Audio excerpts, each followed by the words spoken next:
Hello and welcome guys. Today in this video I want to show you how to check the drive for system file error. Friends, sometimes your PC not work properly, so it's better we can check the drive for system error. So there is very simple and easy method to check the drive. Just right click on start and type this PC, open it. Now right click on your C drive and click on properties. Now click on tools. Here is the option error checking. This option will check the drive for file system errors.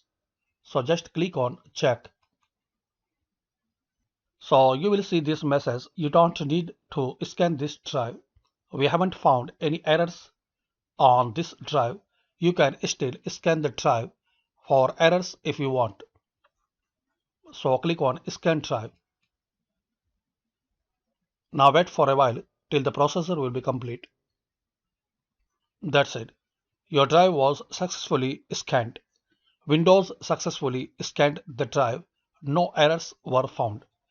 So that's it friends. By this very easy and simple method, we can check drive for system errors. Hopefully you like this video. Thanks for watching this video.